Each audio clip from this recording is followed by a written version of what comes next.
Hello and welcome to DNA Sports Talk. This is Don, the D of DNA. What's going on? This is Ace to the A in DNA. We're bringing the facts about sports. You're doing great. Say so. What's going on, man? And happy Tuesday. You filed your extension last week? Yeah, I'm good. Okay, good. All right. Don't want you to get deported. Boy, they ain't gonna be sending me to El Salvador. It'll be one of other them what they label them S-hole countries. Be the reverse transatlantic. Oh boy. Black Star. Oh boy. Oh, we got a lot to get into today in the world of sports. I'll be giving 45, 47 any new ideas. I know.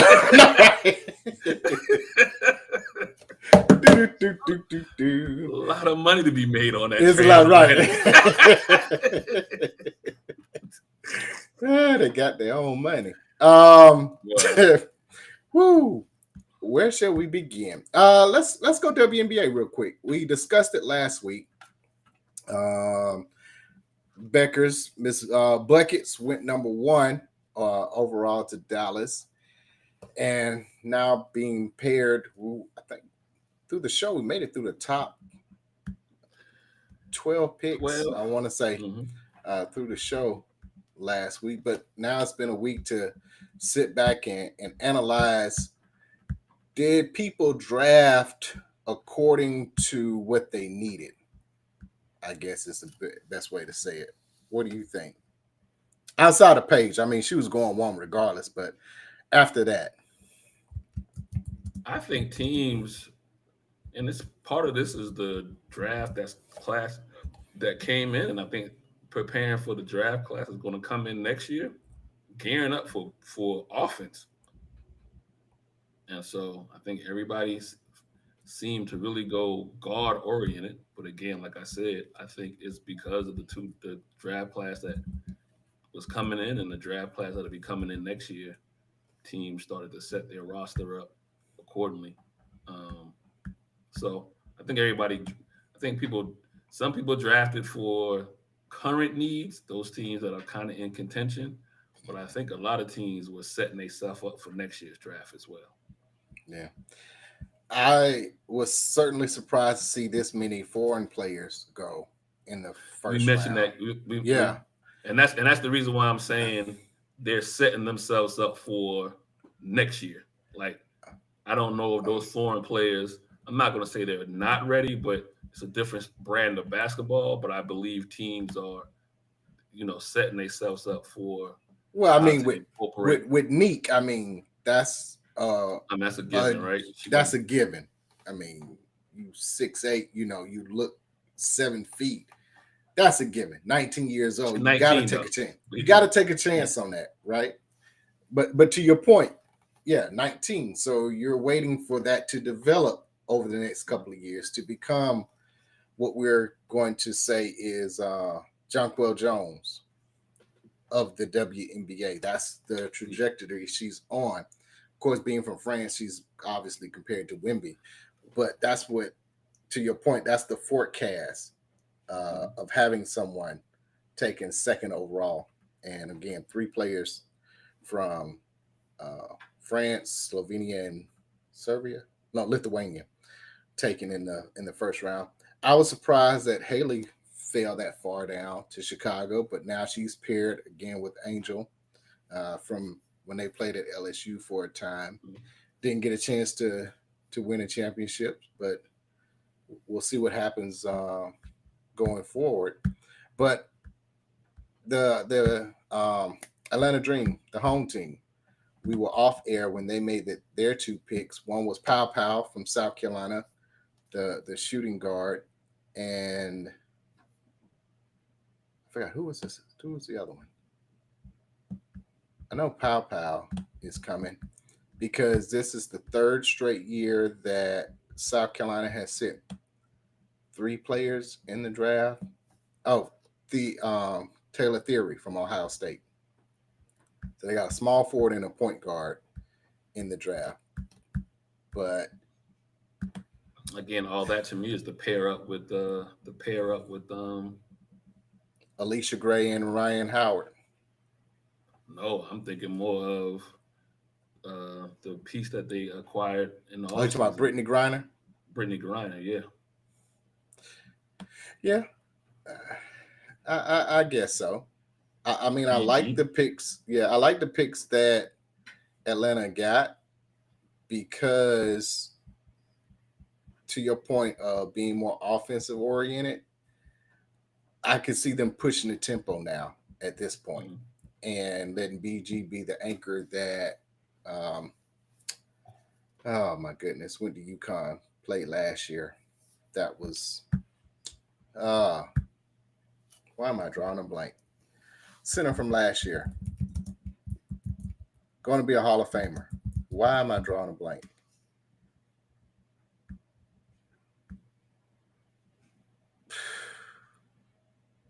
Boy, don't get old, boy.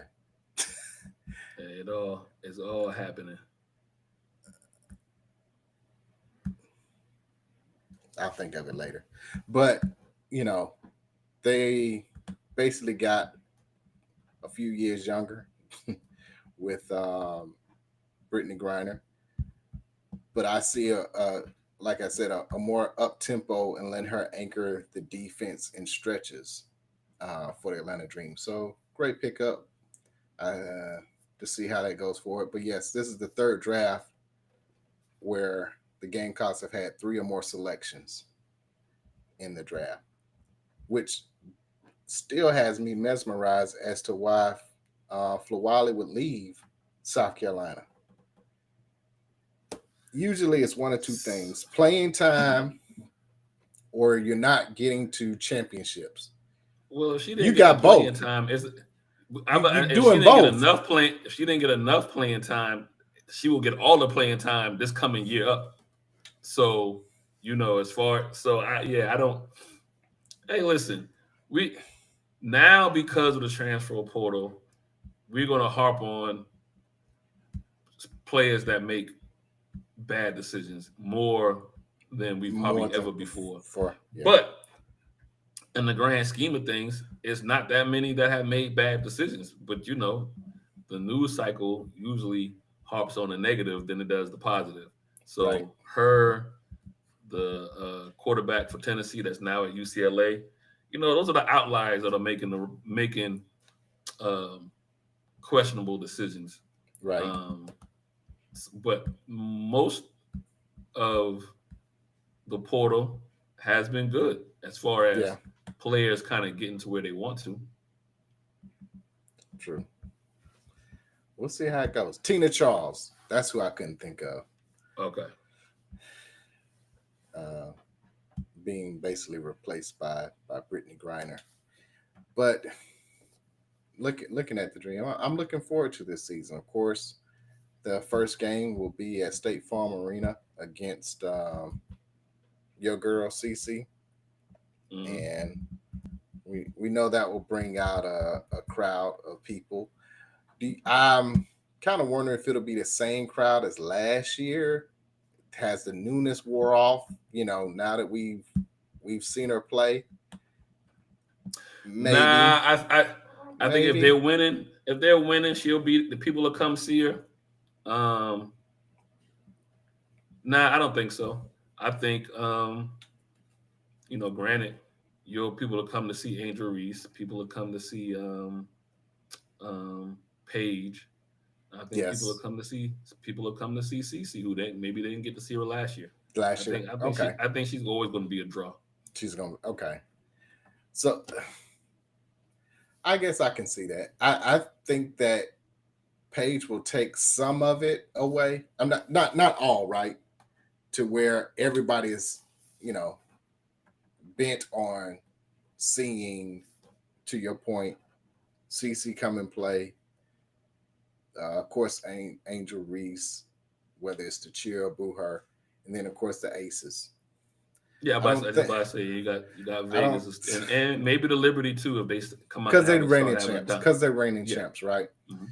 But I think that Paige is going to pull some of that, attention to see her in person.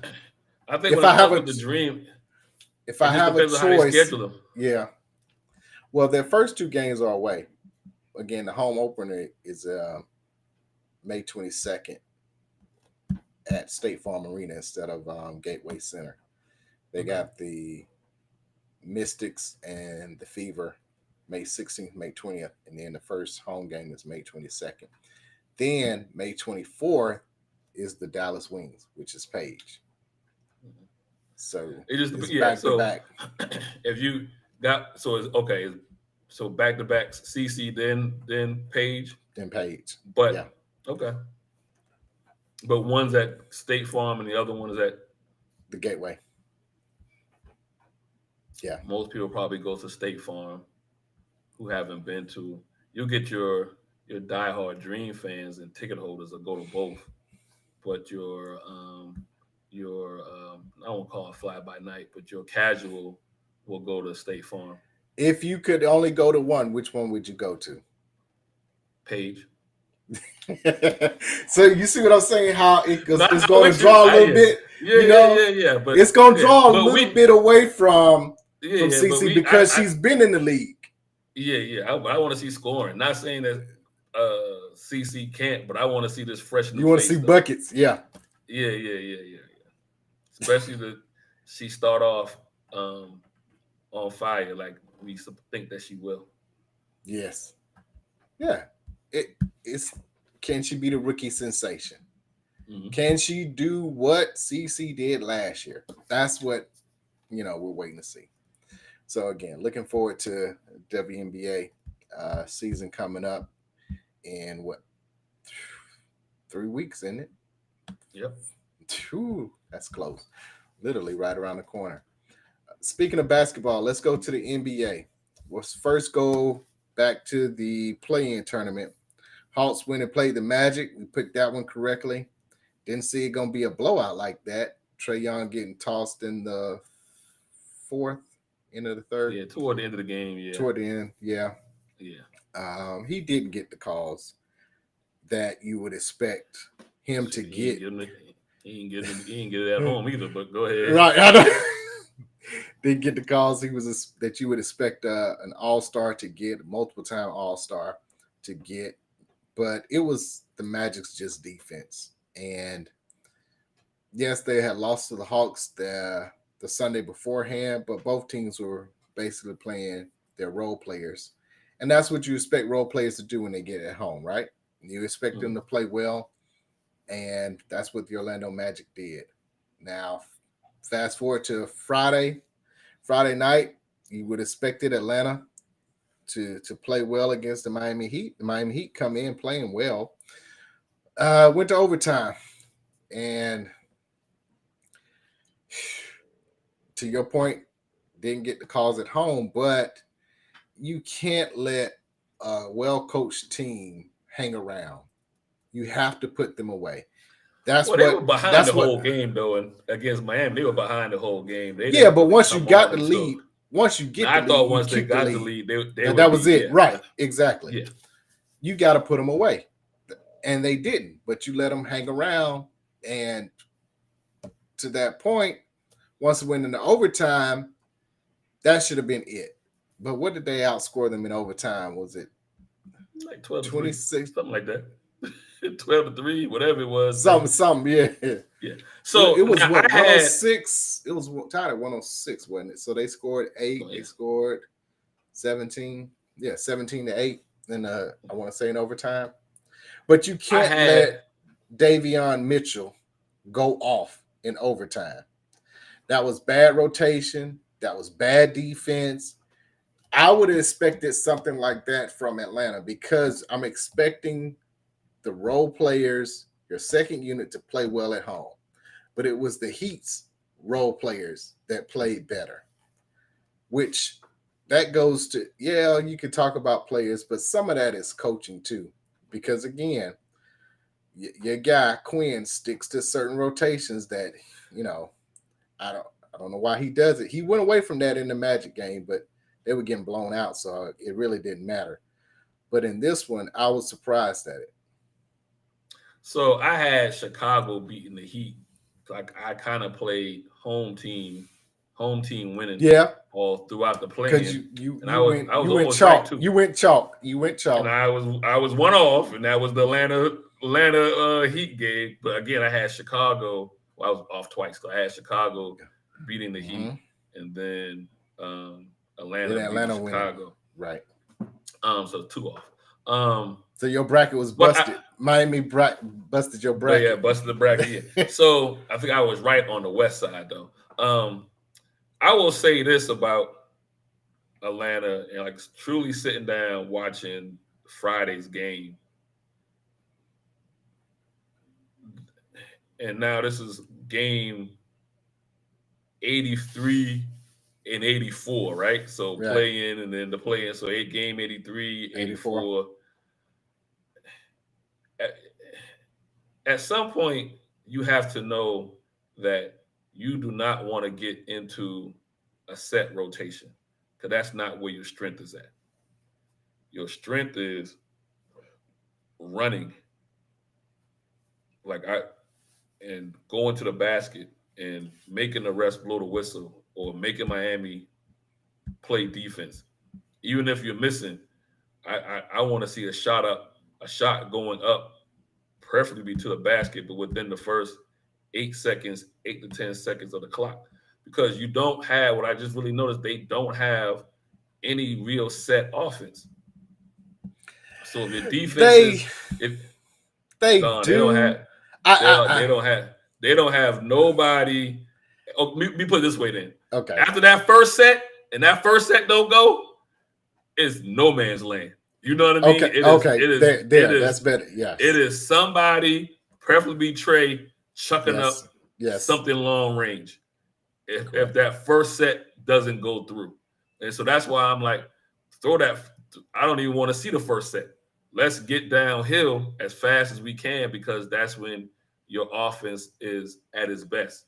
And then if you get the offensive rebound, you're pretty much, I don't want to say in scramble mode, but then you can kind of play iso ball. Yeah. Because at that point, if you get an offensive rebound, you either get an offensive rebound close to the basket, or you get an offensive rebound and the defense does not have time to set. So more than likely, you probably have a mismatch. You see what I'm saying? So you had a Congo going off. Yeah, he did. But the Ricky didn't. The Ricky only had 3 points. Cool. Now, some of that I don't understand, because he only played 15 minutes. Because he was weak in the hole the whole time. To me, he didn't finish. Only had 3 points. To me, he wasn't finishing, but he wasn't really, when he went to the basket, he wasn't going no aggression. He was settling for that little 10-foot try to float, but the float wasn't with no aggression. You get what I'm saying? Maybe it was playoff jitters, because the game before, he played almost 30 minutes. I want to say he only had 7 points. And again, they were out of the game, but he still played. He should have had more points than 7, I would guess, in that game. But going against the Heat, you would have think he would have had a mismatch that could have been exposed in that game. Only 2 people that showed up all game long was a Congo and Trey. And Nan. No. Well, yeah. Oh, I call Curious him George. Curious George. Uncle Nan. Because he got an old man game. He don't jump to 2 feet. You know what I mean? But somehow he is. Yeah, but basket. He kind of blew the game. Hook. He kind of blew the game at the end, though. But right before overtime, I don't know what kind of shot. I understand he had made some, but. So that's 2 to things, my point. right? You don't have a set. 2 Once things. You go through that first. Why you going there? He got the ball and he shot it, and I'm like, you're not the person that should be taking the last shot. But also to Allen Iverson's point back in the day, if I pass you the ball and you pass it back to me, that means you don't want it. Right. Yeah. So Trey probably should have never passed the ball to him, but at the end of going to overtime, when they basically ran, this is the reason why I say you got to know I'm scratching my head with Quinn in that game because the play that they ran to get it into overtime, the floater passed that passed the ball. They passed the ball back to Trey and let him come downhill from midcourt and had him come downhill at full speed to get to the basket. And that's my point. Don't get there and try to run a slip screen, or any type of give and go.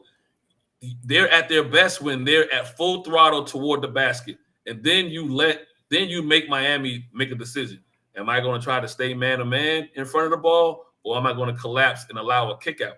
At the end of that, before going to overtime, they stayed one-on-one. Probably also protecting to make sure a three to win the game. But still, you put the pressure on them, or you're going to make somebody come down and lose. Come down and lose their focus. The rule is play for overtime at home, go for the win on the road. Correct. And you would have thought that Atlanta had the momentum, like you said, that they clawed their way back. Yeah, because they made up. They were both had the same points in the second and the third. It was the fourth that they made the comeback, which you had the momentum going into overtime, because once they went overtime, I'm like, okay, Atlanta got this. Well, they went overtime still ran that. No, they continue to run that. What got you to overtime or got you to the lead for a little bit was, again, to me, not running set offense. To me, was just give Trey or whoever and let them penetrate to the basket and kick out. But do that early in the shot clock. You know what I mean? Forget trying to run a high pick and screen or whatever it is. Let's go one-on-one ISO, make sure you go to the basket and then kick out. And your two hottest players to me at that time was a Congo, who was the whole game, and then what's his name? Neon. Curious George. Yeah. So I don't. Coaching lost the game. I just want to say, if you want to give me a pie or whatever, 50%. Especially late in the game, once you got the lead, keep on doing what you need to keep on doing what you were doing to get back into the game. And the shot selection at the end just didn't make sense. But again, they were trying to run sets, and I just don't understand. Unless, and we will probably never know, unless that's what Quinn wanted, and the players chose to do something separate, right? I don't think I think if you give players the green light to go to the basket, I don't think nobody's saying no to that. So I think it's almost like almost like a football, when it's like, if you go get the quarterback and tell him he got the green light to either to audible or to throw, he's throwing all. You know what I mean? Right. What quarterback handing the rock off if you give him the green light as far as handing the ball to. He audible into a pass every time almost. I feel like in basketball, if you give the guys, I mean, if you give the guys, say, hey, I want this up tempo, right, and let's go downhill to the basket. I don't know too many players that'll be like, nah, I don't want to do that. Nah, we're gonna run this thing out. We're gonna try to run the set. I don't see it. I feel it's the opposite. He wanted set plays, and they were running it for him. To their own detriment, though. But here's the thing, to their own detriment, though. Everybody that sat around me when I was like, why are we not going to the rack? And when they went to the rack, they would just look at me. I'd be like, I'm just saying. Why are we coming down? Why are we slowing? Why, slowing it down? Once you started turning them over and, and closing out possessions and clawing their way back into the game, why are we slowing down? Why are we all of a sudden slowing down and walking the ball up when the best offense was speed it up? I was more happy with the shot selection within, like I said, the first 8 to 10 seconds of the clock than I was when you tried to run a specific. Yeah. Well, it led to possibly could have led to one of the reasons that the GM Landry Fields got fired. And we'll see who they will bring in at this You point. already know what I've been yelling for the last 2 years. Danny Ferry. I know it ain't happening, but it ain't gonna happen. I don't. You know what? Enough time may have passed. I literally got it. I know one thing though. Whoever they bring in, it will be based upon what they have projected for Trey. And the current ownership loves Trey Young. But here's the thing. If you're the GM, you got to make a compelling point to move on for him and what assets you can bring in. So let me read something to you and let you know how this fan base, it don't matter what they do. Because the fan base I said this already. I'm gonna get all the hate mail. Hawks fan base, I don't want to say are not bright. It's not the word I want to use. It's too late. You already said it now. Can be you just said it. Can be easily manipulated. Let me put it that way. Oh, boy, you've been around 45, 47 for a while. Go ahead. Oh yeah. So I said on a social media chat or whatever. Somebody said the Hawks have never been the same since the GM Danny Ferry was let go, and I was like, man, you would have. I basically said he was the smartest, person in that line of comments. Like he hit it nail on the head. And then somebody made a comment basically, Danny Ferry, the team made the Eastern Conference Finals after Danny Ferry got fired. True, but that team wasn't the current GM's team. It was Danny Ferry's team. It was his team, that he had partially built. Yeah. So all I said was we wouldn't have been in the Eastern Conference Final that year if Doc Rivers coached. If Doc Rivers could coach. Plus, we've been in a regression ever since then.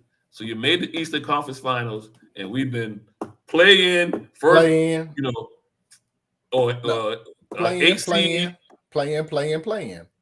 Okay, so we've been regressing, period, since then. Haven't made it to a second round since that Eastern Conference. You know what I mean? So then the person was like, you're going to give the credit to the other team's coach for their resilience. And I'm like, what resilience? They should not have. The Sixers gave the game to Atlanta on a platter. They gave that series on a platter. And Ben Simmons has been a shell of himself ever since. Talk about regression. We've seen that regression take place. So so yes, granted, Hawks management may not have built around properly since then, but everybody, even the Hawks, knew getting to the Eastern Conference Finals that year was at best ahead of schedule. But we also understand that you really had somebody on the opposite side that fumbled the bag, because really Philadelphia probably that year was their best year to make the finals with Embiid. Here's the thing too. You had a GM in Travis Slink who had built the Warriors and had come over here, and his words were, I can't win a championship with who? Trey Young. Where was he after that? Gone. So this GM tries to build around. He brought in from New Orleans. He's in New Orleans now. He was in San Antonio. DeJounte Murray. Mm-hmm. That didn't work out. Messed around and got the first pick because they went for a couple of years. Tried for a couple of years. That didn't work. You drafted Jalen Johnson. He seems to be working out, but unfortunately, he got hurt this year. But last year, he looked promising. You got the number one pick, possibly Rookie of the Year. So everything now is built around Trey. When Slink had already said, if we're going to be a playoff team, yes, we'll be a playoff team. Are we going to win the championship? No. Because one, you can't build a championship team around him. He has to go to a team that's already established and be a champion. You don't have the money or everything that's needed to put with Trey. And that's why I said a couple of years ago, when his trade value was high, that's when you should have got rid of him. Not got rid of him, traded him. You would have got a lot more pieces, a lot more assets. You could have sold the fan base on a full rebuild. Yeah, and I would have been happy with that if Danny Ferry was there. I'm not happy with Slink, and I'm obviously not happy with. Slink would have been. Slink would have been. Slink would have been. You would have been okay. Yes. Okay. But again, they chose Trey over him, and that's going to happen every time now, right? Because you're not going to get rid of somebody that's $50 million on the books.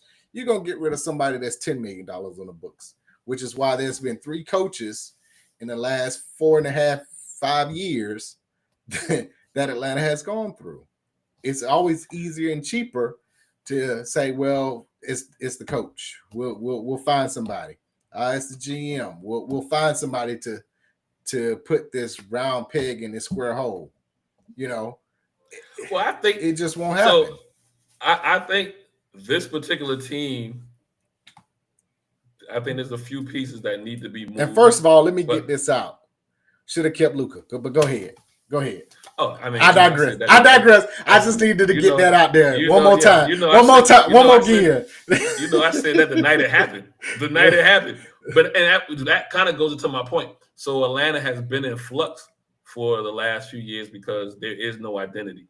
So initially, you always say when they picked up Trey to sell tickets and to have that fan base and who was around, you had the coach that had been from the Warriors. So really, a lot of the personnel that was on the coaching and up in the upper office, they had this thing where we were going to become the Atlanta Warriors of the East, or the Golden State Warriors of the East. That kind of didn't pan out. Coaches got fired, GM left, and then who you brought in is Quinn, and this team looks like the Jazz. So no, they don't even look like the Jazz. They don't even look like the Jazz. They're performing like them. No, the Jazz made the playoffs. I know Jazz made the playoffs in the West. In the West. Yeah, they were consistent 4 or 5 seeds. Exactly. But if I start looking at certain players, to me, player-wise, they remind me of the Atlanta Jazz. They may not be performing. The Utah Jazz may not be performing like them, but this team seems to be built in the essence of what he had in Utah. So I still feel like at the end of the day, Atlanta does not have they don't have an identity of what they want to be. And I feel like whoever the GM comes in, he needs to establish the identity of what kind of ball he's looking to play here.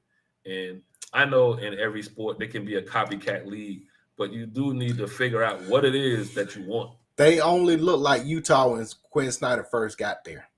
38-44, his first year there. Second year, 40-42. Then they were the Utah Jazz, 51-31. Lost in the Western Conference Finals. Same the following year, 48-34. Lost in the Western Conference first round, 50-32 record. 44-28 first round exit. Lost in the semifinals, 52-20. And when he left, they were 49-33. They lost in the first round. So again, they were consistently making the playoffs with around an average of 50 wins. That's nothing like what the Hawks are doing. Hawks ain't performing that. But if you look at outside of Trey, in a tougher conference. Yeah, outside of Trey, everybody on that roster reminds me. Everybody on the roster for Atlanta now, outside of Trey, reminds me of who we had in Utah. No, but I don't know what they're gonna do. So either the best he's done is when they were 40-42 this year, right? Yeah. Last year they were 36-46. Yeah, no. I mean, that Eastern Conference run was under Nate. That was under Nate. It was Nate. Okay, yeah. No, it was Nate because Pierce started it and Nate finished it. Finished it. Okay. Yeah. When did old boy get here before he got sent off to Milwaukee? Oh, Bud was 6 years ago. Okay, Bud was before Nate then. Yeah, it went Bud, Pierce. Before Pierce. Yeah, it was Bud, Pierce, Nate, then Quinn. Now Quinn. Okay. Yeah. Mm-hmm. So Bud left right after Ferry got let go when Pierce was the coach. Bud was the coach. Bud was the coach and Ferry got let go. Or was Drew? Was it Drew? Might have been Drew. Might have been. It was Drew because that's when the whole comment came with Lou and Dang. So yeah. So that was Drew. Yeah. Mm-hmm. It wasn't Woody. I know it wasn't Woody. No. It had to be Drew then. Yeah. I don't know what the Hawks going to do. All I know is everybody and mama should have known that Eastern Conference run wasn't a solid run. It wasn't a run to where you like, okay, next year we can make it happen. Certain things fell in place. You had an incompetent coach in Philadelphia, and then your star got hurt because if Trey doesn't get hurt, Atlanta probably beats Milwaukee. It's possible. That is possible. And then you make the finals, you probably get run 4-0, 4-1, maybe whatever. But actually, because that year they would have been playing Phoenix. They would have been playing Phoenix that year. So who knows? Atlanta took advantage of the opportunity. That's my point. You took advantage of it, but it wasn't nothing wrong with that. You were wasn't nothing wrong with that. Nothing wrong with that. But what I'm trying to say is you got to know that the team, like the team that you had was not not an Eastern Conference Finals team. But you took advantage of the situation. Advantage of it, and you made it. So you made it. To tell me they were resilient. Yeah, you're not knocking them for making it. But it's like, look at the actual team makeup. It wasn't a team that was going to make it within the next 2 years after they didn't make this run. We all knew circumstances allowed them to get that far, and sometimes you got to take advantage of it. Whether you win or lose, just take advantage of it. But it's no different. You go back in the day when Houston somehow beat the Lakers in the Western Conference Finals. And everybody thought it was going to be the third time in a row between the Lakers and Boston. And you wake up one day and Houston beat the Lakers, and it's like, and then after that, Houston and the Knicks. Houston fell off the map. You ain't heard of Houston, you ain't hear about Houston from the 80s again to the 90s, and that's how Atlanta was. Like, you there, take advantage of it, but we know good and well you're not supposed to be here, and you probably won't ever. It'll be a while before you get back to it. We'll see what they do. That's the delusion I'm saying about the fan base. But because the team has had several coaches under Trey in the last few years, and you have regressed, fair or unfair, regress will stay the same. Fair or unfair, he's now been labeled, right? I've said this before. Trey has been labeled as a difficult player to coach.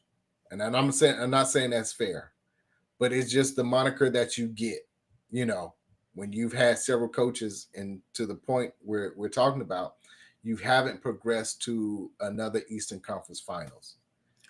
Now, second round. Can we get a second round? Listen. Yeah. Just get out the first round, huh?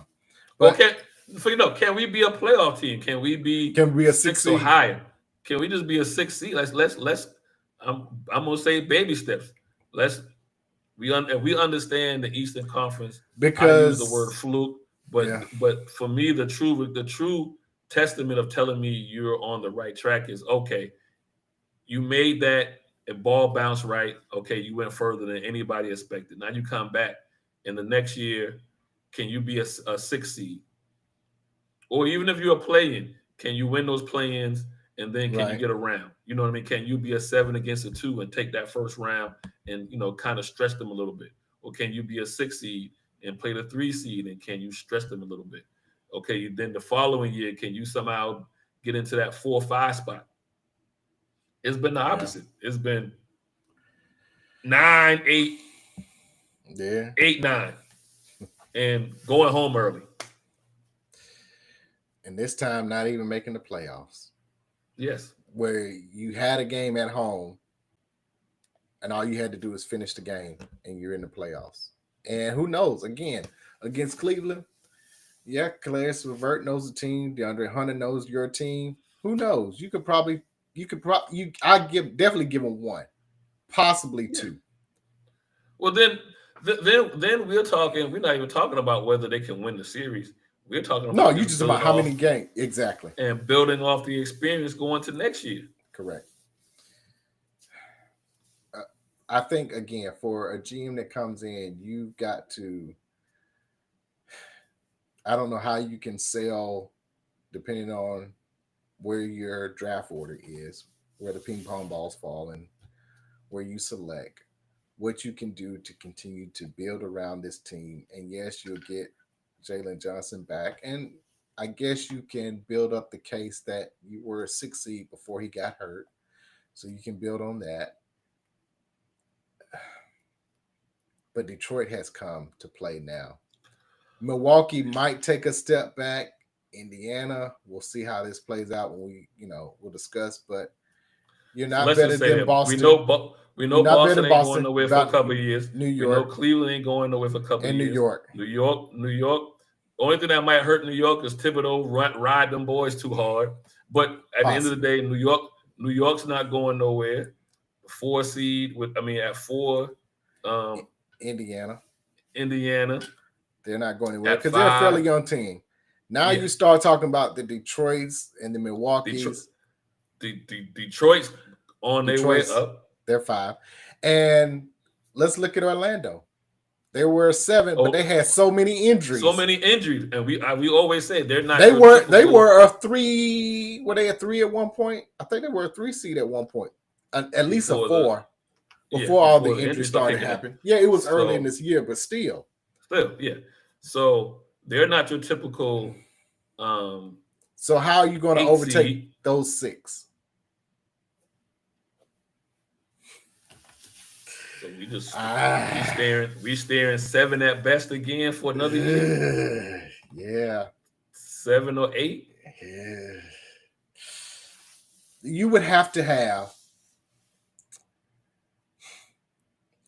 leaving everything the same, all things equal on this team. Get healthy, everybody come back. Ricky has another year. You have to add Kevin Durant to this team, and then they will be a guaranteed playoff team. Because you have no answer for somebody, even at his age, his efficiency, his ability to play off the ball, to be able to shoot and open up the floor for everyone else. And Kevin ain't coming here because we're not a championship team. If he gonna go around that way, he going somewhere where championship is. To my point, how much would it cost for him to come here? Right? Yeah. You don't have the money to be able to spend, so that's why it's hard to build around Trey. Not because he's not a good player, it's just the money to bring in the player that's needed. It's going to cost a lot. And now you're going to be like Phoenix was this past year, which is why Bud got fired. You got this great starting 5 with no bench. Yeah. No doubt. Because you just spent all this money in 3 players. Or if you get 3 guys, the other problem with Phoenix, but could happen anywhere, it could happen to Atlanta if they go that route. You don't have any chemistry, right? So you just cut you guys. But KD is so easy. But it's just one though, right? So KD, he is plug and play because of his skill set. You plug him in, he goes, 10 for 15 and drops 30, because he's going to go 8 for 8 from the line. He literally can fit in any system. It's just, it can't be the situation where you got 2 other ball dominant people in Beal having to learn a new role and Booker being the same type player as KD. And that just didn't work out. I thought Booker was more like the same type player as Beal. So either way, you got 3 ball dominant guys. Yeah, but KD doesn't have to be ball dominant. Though. Yeah, but the way. Well, Beal was hurt most of the year, so really you have just Booker and KD, and now I don't know. I am not that crazy with KD coming here. I'm not, but I'm saying the only way to get to a guaranteed playoff, which is 1 through 6, you have to add a player. You have to. Now I ain't gonna even say a player like KD. You have to add KD because anybody you can't add Booker to this team because that wouldn't work. Can we get the ball to bounce right 2 years in a row? But who? Flag. You already got Jalen Johnson and the rookie. You gonna add Flag too? Now you got 3 small forwards. Yeah. I want to look like how we were looking in '94. We had when they who was that they got from North Carolina? We already had Marvin Williams. I didn't understand that. You know I'm a Carolina guy, and I love him. But why? When you needed a point guard, you needed a point guard, and Chris Paul was there. Chris Paul was there. Another small forward. Why? Another small forward. I'm just messing with. So again, I think my only thing is it'll be interesting to see who the GM is. I know I'm not going to get my wish with bringing Ferry back, but sorry to that Nico. Man. You want Nico? Absolutely not. That joker don't. That was the dumbest statement in the world. How do you fix your mouth to say, I knew he was important to the fan base, but I didn't realize he was that important? How? I think he. How? Duh. It's two things. So I had this boss say to me one time. Basically, what the boss said to me was not trying to wash her hands of the mistake that was made. And this is probably what got me fired too. I really don't care. So I'm gonna tell you what got me. I said to make that statement, you either have to be one or two things.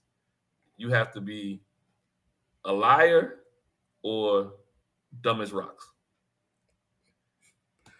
It's not either or. It's not one. It's not, to your point, either you know what you're saying, so you're lying, or you're not smart at all in the decision that was made. I'm giving that analogy to Nico. Either he is telling the truth, or he's lying. But it's not any in between. It's not any great. You know what I mean? It's not no. But here's the thing: he was already thrown under the bus, right? Because you don't make a trade for Luka, and the higher ups don't know and approve it, right? Well, them the ones that came down. It probably came down and not go up. And so that's what I'm saying. No, but I'm saying he made the decision based on what they said. Because he can't push that button and they say, no, what are you doing? This will never happen. And so if that's the case, right, and we both agree that's the case, his response then makes total sense because he has still not thrown management under the bus. Don't say nothing. He has taken all the bullets, though. Quiet. I'm with you. Don't say anything. Would you agree? But would you agree his responses has him taking all the bullets? Did you hear the reporter say, should he be fired? He was like, well, I've been doing a good job in totality. It's like totality. This one trade was the dumbest trade of all trades. Yeah. Don't give me the totality. Yeah. Now, don't talk about the other 5 good trades you made when you made the worst trade in NBA history. Here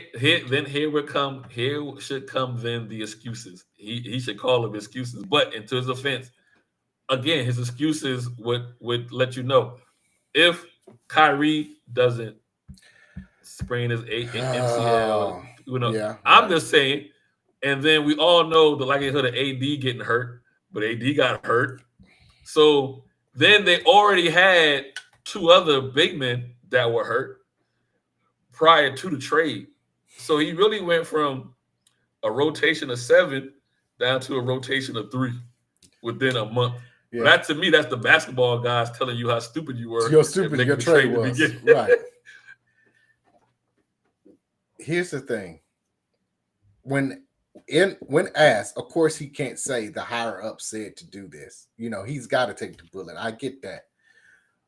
But don't say the fan, I didn't realize about the fan base. What he should have said was, this was the decision that we made.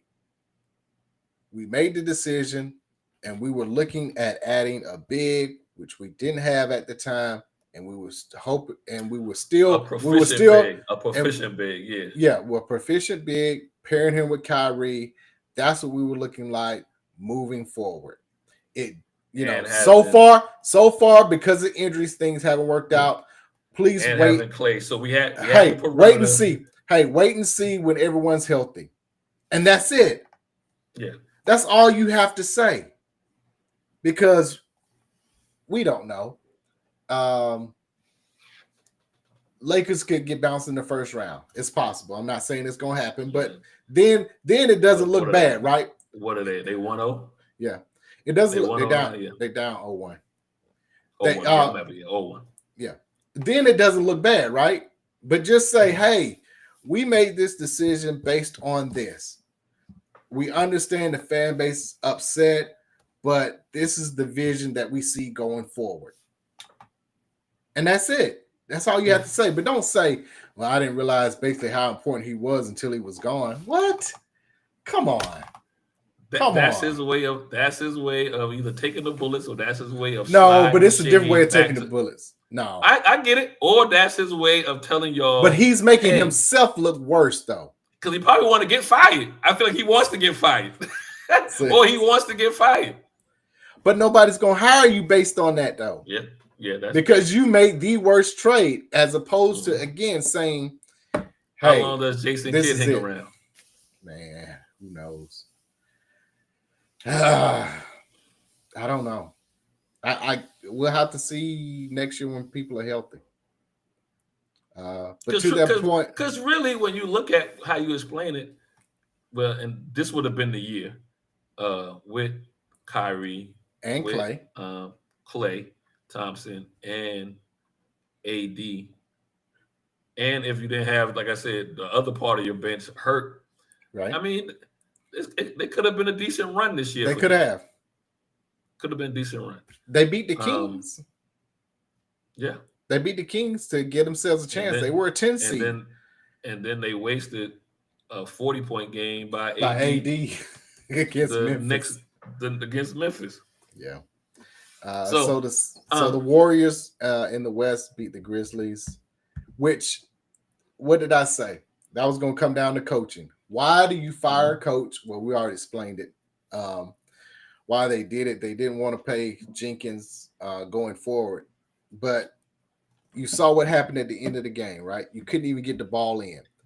That's coaching. That's that 6 inches over in that next seed. And he wasn't ready for that moment to have his team prepared.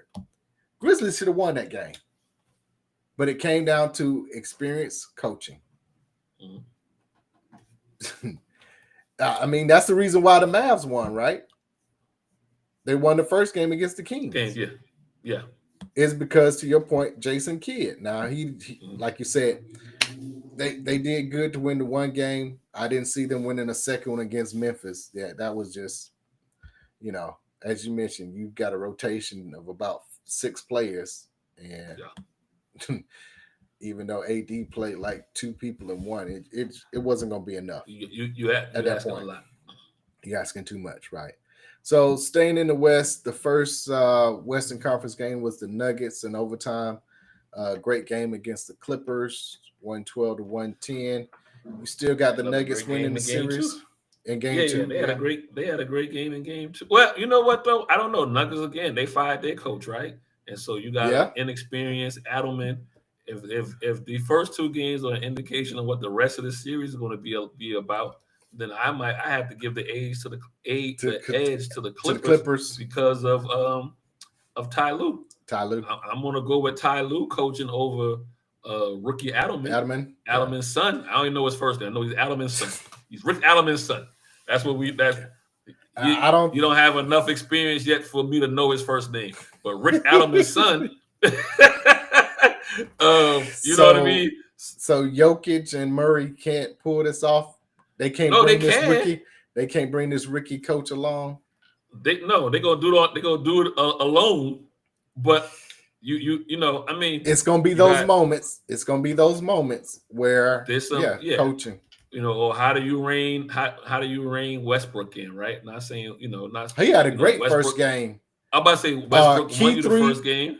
Key three, and then the defensive tip off of Harden to seal the game.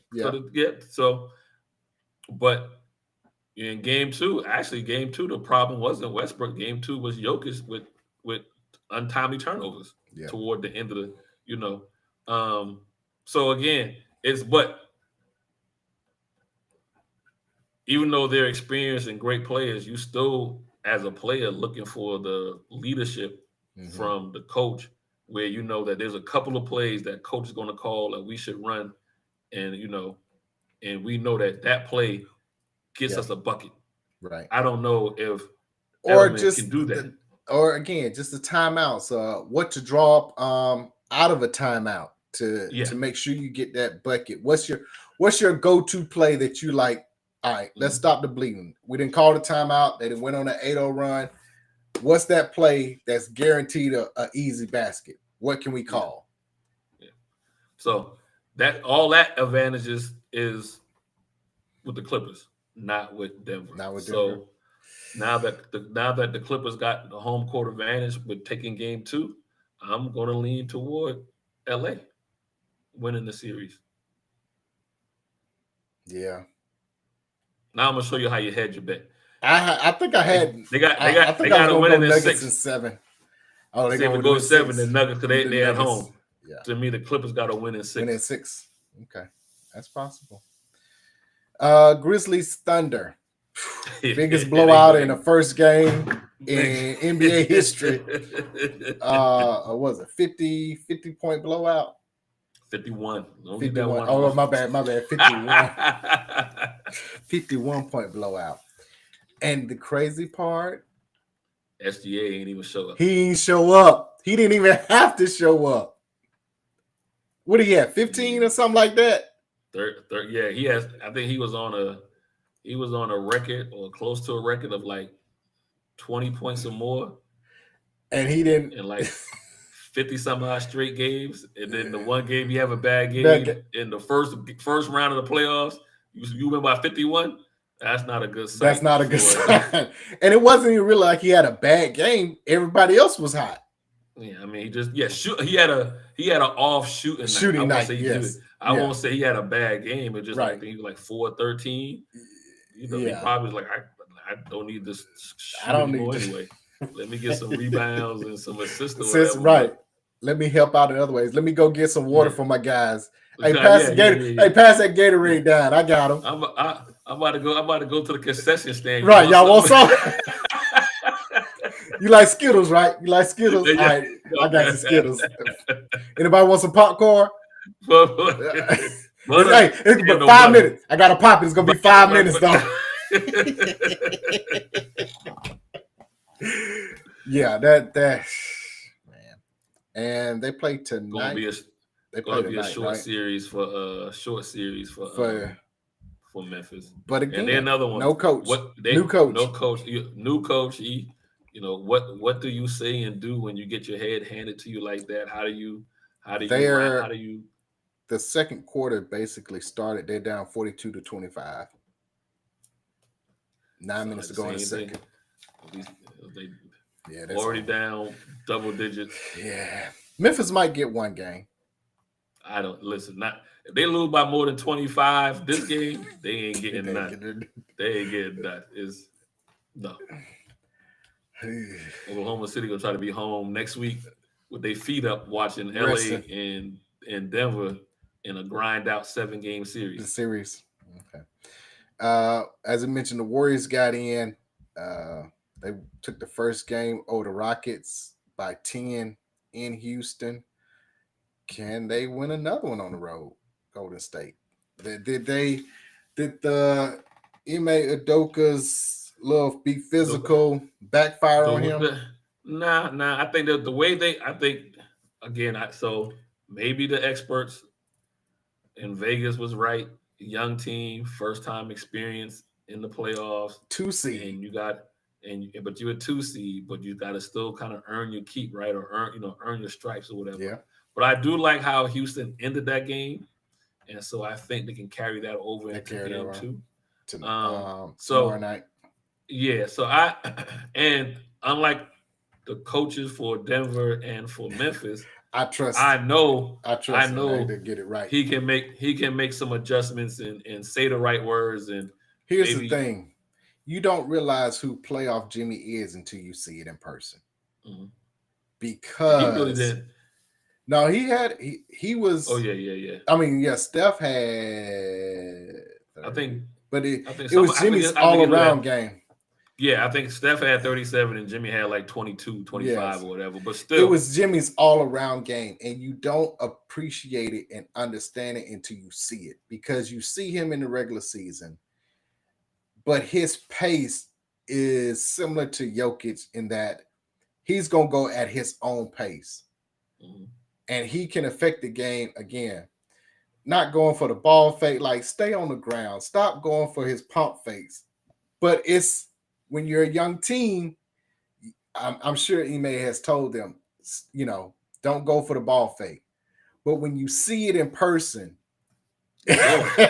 you go for it. Your instincts take over.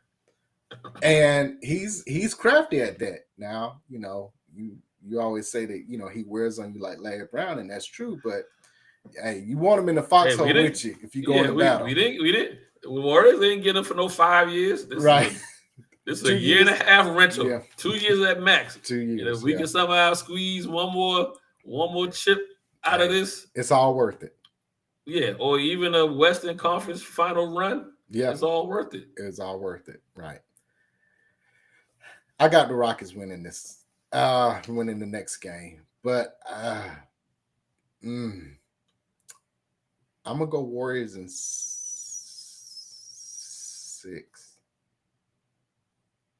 This is I don't. Game 2 is a must win for Houston. Oh, definitely. You can't win. You can't lose your first 2 at home because you're deflated. Yeah. Game 2 is a must win at home. Yeah. And so it'll be interesting to see how hard Golden State goes to get game 2. Like, I think the best game, well, I mean, are you thinking they we got one, we good? I don't think so. I think because they're an older team and because they want to rest. And because you seen what Oklahoma City did to well, they would play? No, they would play Minnesota, the Lakers. The Lakers. You want to rest. You want to rest. You want the rest, though. You want the rest. Play the extra game. Yeah. Yes. So yes. I think they would. I think they would understand how important getting game 2 is. So. Okay. Speaking of how important game 2 is, how important is it for the Lakers? They in a must-win tonight against Minnesota? Yeah. You can't let Ant-Man, even though he got, fined $50,000 for saying his stuff was largest to Yeah. You can't let Ant-Man get a game 2 in your building. Yeah. Now, I'm not saying it's over, but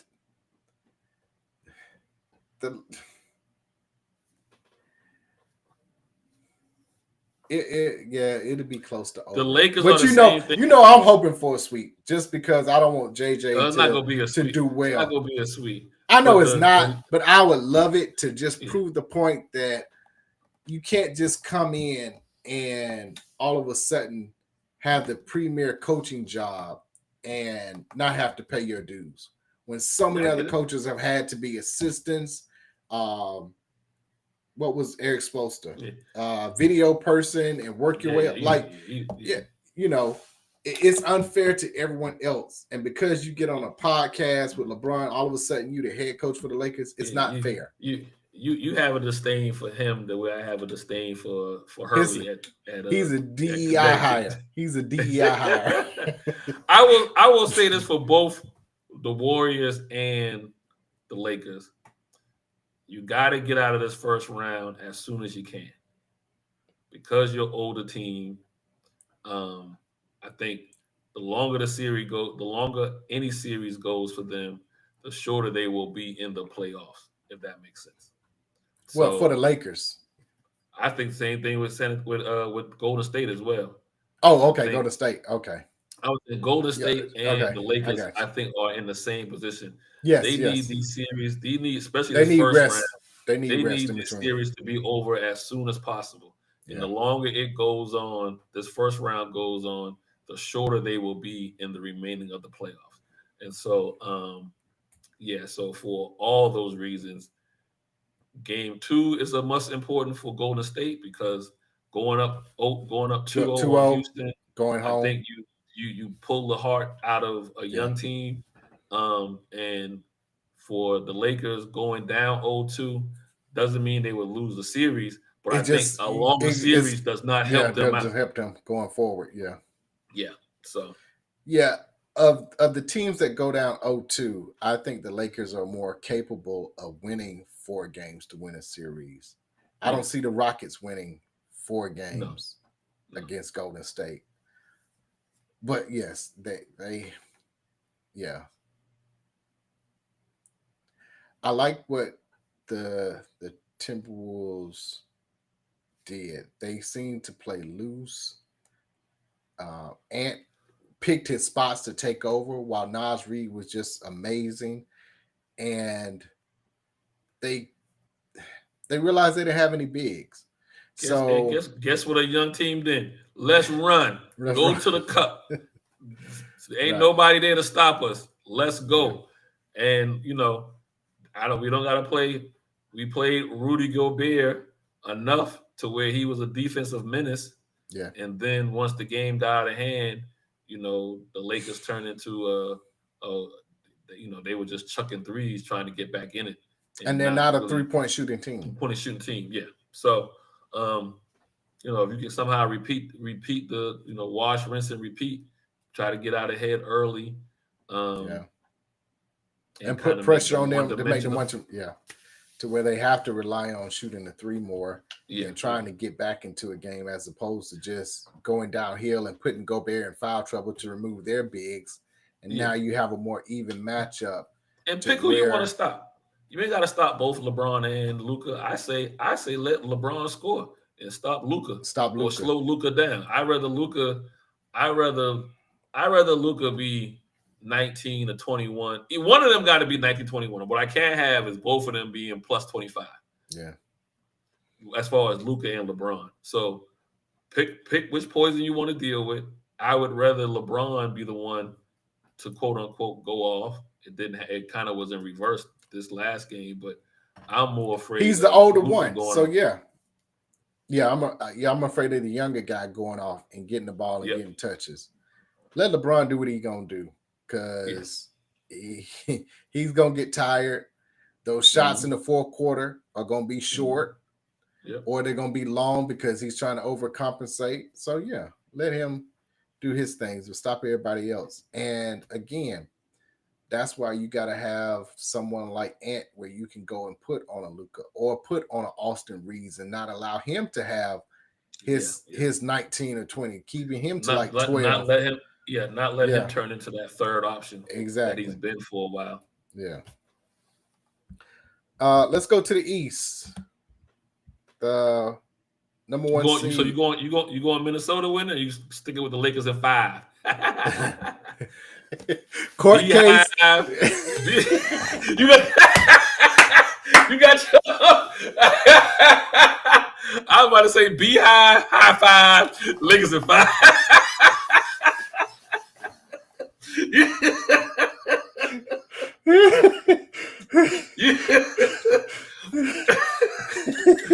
I can't even do it now. I can't even say it now. Shannon, leave him alone. Leave him alone. I know, right? We tried to tell you. Leave him alone. That's all I'm gonna say.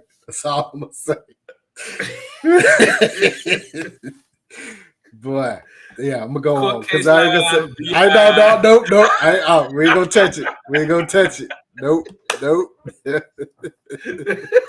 Buzzkill. No, I'm not gonna touch it. See, you trying to get me to go there. On the eastern side, Airport Boulevard. See, he won't stop. Oh, OnlyFans, so ceiling fans. I know. You got church fans. Lakers and 5. Where them fans at? You got Lakers winning in 6. Yeah. You got Lakers winning in 6. I hope I'm wrong. God, I don't want JJ to get this credit, but yeah. I'm going to go Minnesota. Okay. In 6. Okay. I think if it goes 7, they got a problem, but I think in 6. All right. To the East, number 1 seed, Cleveland. They won by 21 against Miami. Kind of figured that. I mean, Orlando first. No, Cleveland got Miami. Oh, my bad. Yeah, they AC. Yeah, my apologies. Orlando's 2 with Boston. Yeah. Cavs in 5. Yeah. Miami just don't have the players that Cleveland has. But again, Hero can get hot. Mitchell can get hot. Spo can coach. That's a guaranteed 1 game. They won't get swept. Depending on how the ball bounces, it could be 2. But yeah, got Cleveland winning that series. But to your point, Boston is up 1-0 against the Magic. Magic, too many injuries. Boston is going to win that. But they gelling, But Boston in that series, Tatum and Brown were just in. It was Pritchard and White that balled out. Pritchard won the 6. He did win it. Yeah. Mm-hmm. We call that when did we talk about? Yeah. Was that last week? Mm-hmm. That Pritchard will more than likely win the 6th man of the year. So congratulations to him on that. But yeah, when your other 2 guys step up and carry the team while your stars, quote unquote, have a off night. Yeah, it's Celtics in 5. If they don't play with their food, 6. But I would say 5. I think Orlando gets 1, but they're not deep enough, not enough continuity because of everybody kind of coming back late in the season. And just a bad matchup for them. I think they would have had a better matchup against Cleveland than Boston. Possibly. Oh, the series, the Pistons and the Knicks. It is 1-1. Yeah, Detroit hadn't won a playoff series since, what did they say, like 20-some years. The last time they won a playoff game. Since Four Brothers. Not a series. Not a series, but a playoff game. A game. Since Four Brothers. Ain't that out of Detroit? I like how you do business. When was Four Brothers? Real talk though, Detroit should be up 2-0 because they had the Knicks before the Knicks went on a 20-0 run or something like that and blew it wide open. But yes, it could easily be the other way around, right? So it could easily be 2-0 at this point, but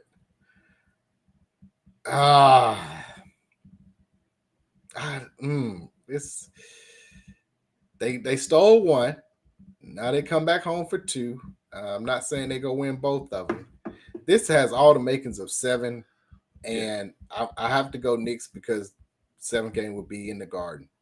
So, I'm looking at Knicks in 7 on this one. But the confidence that Detroit gained again, you're up. What was it? Up 8 with 9 minutes to go in the 4th, and again that 20-0 run. Basically, the same thing happened in game 1. They were up. And Knicks made a run to end the game.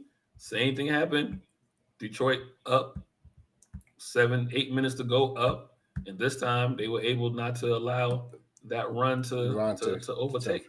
Yeah. Yeah, I'm going Knicks in 7. What you got? Okay. I go with you. I think it's going to be a long fought, drawn out series. I said at the end of the last week, this would be the one series where, hopefully no one would get hurt. But this is the one series where either somebody blow a tire because of Thibodeau or Isaiah Stewart. They would get into it. But this is the series that I think on the East side, two evenly matched teams, and it's gonna go down to the wire. No different than with the Nuggets and the Clippers, 2 evenly matched teams. So I think New York has a little bit better talent than Detroit. Detroit just scrappy. Mm-hmm. They're not going back down, so that's why I go with that. Indiana took the first game against Milwaukee. Glad to see that Dame is going to play tonight after the blood clot issues that he had. Yeah, ain't gonna make a difference. Oh boy! So it's already over. Is what you're saying? Yeah. Well, yeah. With no Dame, it's definitely over. But even with Dame coming back, I just how long is it going to take him to get back into the groove or whatever? And how effective can he really be? You trust Doc? Absolutely not. Okay then. Absolutely not. We just talked about him giving the Hawks false hope a few years ago when they shouldn't have made the Eastern Conference Finals. I just don't. I don't see it. So far, Dame has played 20 minutes. He's 3 of 8 from the field. He's 1 of 3 from 3. He has 11 points. Okay. So he's playing. I just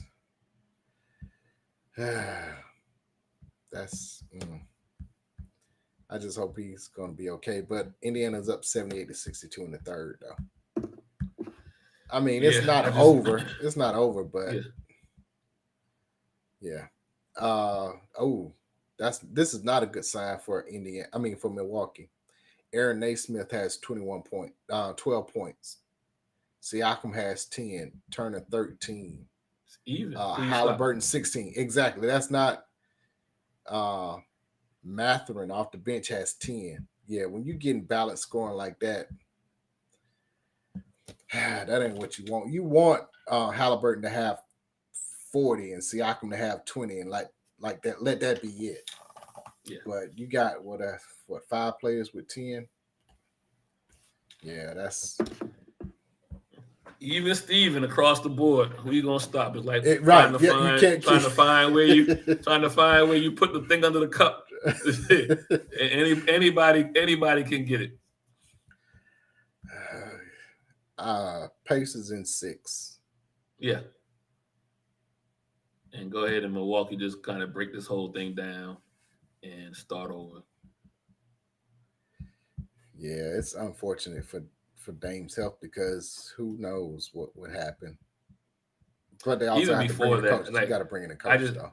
Yeah, I just don't understand how you lose the same type of person that you talked about it. You let old boy go to Boston. Your defensive Drew Holiday, and then before that you let your other key piece before you shouldn't have probably let. I can't think of nobody's name today. I passed it on to you. the corner, always shooting the corner. Always shoot. PJ. He was with the Clippers, and then PJ. Yeah. So Tucker kind of was that glue guy for them, and you let Tucker go, and then you get Holiday. Holiday kind of gets you over the hump, and you let him go. Like you let the glue guys go. Like so you would assume, okay, when you let Tucker go, there was a fall off, and you realize what he brought to the team outside of points and things of that nature. But you picked up Holiday. You would assume, let's go ahead and make a long-term deal with Holiday. Right. You let Holiday go. So I don't understand front office. So I don't know. This weekend, maybe Nico can get no, there you go. Can get the Greek freak to come to Dallas, make up for Luka. That would save his job. This weekend was the most watched opening weekend in 25 years for the NBA playoffs, averaging 4.4 million viewers, up 17% from last year. That's good. You know what? What my take on this is, because the regular season was such a, it was, let's just get to the playoffs. Because it was a situation where it became vanilla, somewhat boring basketball, because every team is trying to look similar and do the same thing, that we all know that the playoffs, everything is 0-0. Yeah. Because if it was chalk, then Houston would have blown out Golden State, right? And the Lakers would have blown out. The higher seed would have blown out the lower seed. But because you have the quote unquote, as you mentioned, the playoff jimmies, like it's a totally different brand of basketball at this point. So I think that contributed to why this was more watched than in previous times. And you want to see what these teams look like now without their head coaches. Luka in LA now, I was about to say, you have all of these things. You have some possible, especially in the West. I can't say so much in the East, but in the West, you have some possible upsets that can brew. So, and definitely in the second round. But you got some pretty good eye candy matchups in the first round with the Clippers and the Clippers, not defending, but 2 years ago, Nuggets. And then you have the Lakers in Minnesota. So star power there, Ant-Man, LeBron. But then you got this high-scoring offense in Oklahoma City. Everybody kind of want to see what they can do. And then you got are they going to be a bust like they were last year? Quote unquote a bust. You were number one seed and you didn't make it to the Western Conference Finals. So and going against, and then you have Houston going against, is this Golden State's last run? Yeah. Is if depending on how far they make it, is the dynasty finally over? And so you got a lot of storylines in the West. I think the East is what it is. Well, you Boston got or Cleveland. Well, you got here's the thing. You got the Knicks. You got the Knicks and the Pistons, two basketball cities. Yeah. Is glad to see Detroit is back. To the Boston point, they're the least talked about defending champs. The champion, yeah. And your two stars having a bad night, that goes into it. Cleveland, are they for real? Are they going to be like who you just mentioned, the Thunder of last year? Yeah, you got the one seed, but then you fizzled out and couldn't make it to a conference final. Especially where they ended the regular season. They ended the regular season kind of on a They wasn't peaking for sure. They limped. Well, they had it sewn up, so yeah, they didn't come in full throttle trying to continue what they were playing for. So yeah, all of that plays into what's going to take place on the Eastern Conference side. So it remains to be seen. What is it? Speaking of, what's his name? Joe Dumars is going to become the president of basketball operations with the Pelicans. Hopefully turn them around. Speaking of Detroit, that was probably the last time they won a playoff series. We were talking about a game, but I'm talking cheat. It was with Larry Brown, but still, that was well. He was in the front office. He was in the front office the last time. Does he go in and trade Zion? Probably.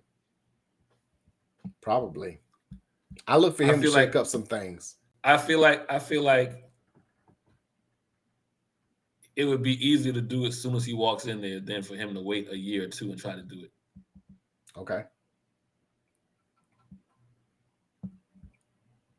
Yeah. I mean, you've seen enough to know what to do. I think it'd be good for Zion too. I don't even think it. He needs a new home. He needs a new home. When they describe what could go wrong with Zion going to New Orleans, they were 5 for 5. If you go back to draft night, and they were like, yeah, can he handle his weight, the city he's in, yeah, all those things. Gumbo and beignets. They hit it. They hit it 5 for 5. Everything they mentioned as far as has come true. And so I think a new place, wherever that is, would be good for him. So I want to ask you about this since we're talking about GMs. Steph Curry is going to be Davidson's assistant GM. Trae Young here in Atlanta will be assistant GM for Oklahoma, both of them at their alma mater. And now the first NFL player to do it is Max Crosby. He's going to be the assistant GM at Eastern Michigan. How do you feel about GM current or like assistant AD? Assistant GM. How do you feel about to the NIL deals or no assistant GM? How do you feel about current players being assistant GMs at their alma maters for their respective sports? Well, I don't know. First, I don't know how you do it when your schedule is going to overlap. So, I mean, like basketball, NCAA basketball is the same time as NBA. So how do you do that? I can understand if Steph was already away from the game, and that's one thing. But to your point, if they're currently playing, how does that work? Now you can, I guess, can you help recruit? I would say yeah, but that recruiting thing is supposed to be a year-round thing, right? Yeah. So I don't. So you how does this work? The only way, okay. You can't treat to me. You can't treat the job like it's it's Instacart.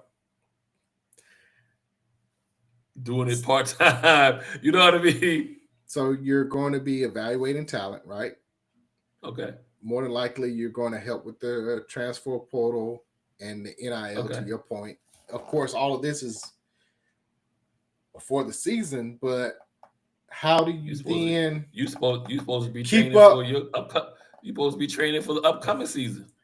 So if you're Max Crosby, and to your point, you're in OTAs, yeah, you can do both, right? Because you haven't really hit, the season yet. Once the season starts and Eastern Michigan is playing and you're playing, then are you paying attention to what this high school... I don't like what this college person in the transfer portal is doing, so that you're evaluating that person, and now you're calling and being like, hey, I know as the Vegas Raiders, I know we getting ready to play the New York Giants or whatever, but I saw Eastern Michigan played against the guy in Temple. Let's see if we can get him next year. You watching the wrong tape. I need you to be watching tape of who you about to be playing next week. And I don't like it. So no, as we talk it all out, no. So now, if you retired, is it a glorified position, right? To where you're in name only. If you're going to use it as a way to attract players that normally wouldn't come, then okay, yeah. But you would think you would do that anyway without the title, right? Yeah. And unless there's a loophole, right? I'm talking this through right now. Unless there's a loophole that says, okay, I work for the school, so therefore I can now be more involved in the payouts and the bringing the kids on campus and talking to them. Does it allow me some more grace to have conversation? Right. That I probably could, but I probably couldn't have. But I would think it would be the other way around. That because I'm not associated with the school, I should have to the young man. or women, depending on right, depending on the sport. I gotta do some more homework, but as of right now, I don't like it. I don't like it if I'm the owner of a professional team, because you're supposed to be on my time, and I don't like it if I'm the semi-pro team, because I think things can fall through the cracks.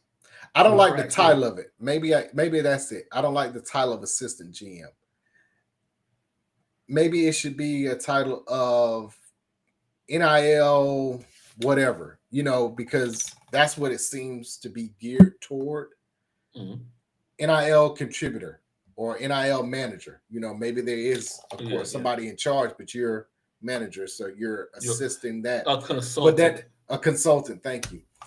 But assistant general manager, that sounds like a day in, day out type of job. I need you. Yeah. The phone ring, used to be picking it up. Even as an assistant, when the phone ring, used to be picking it up.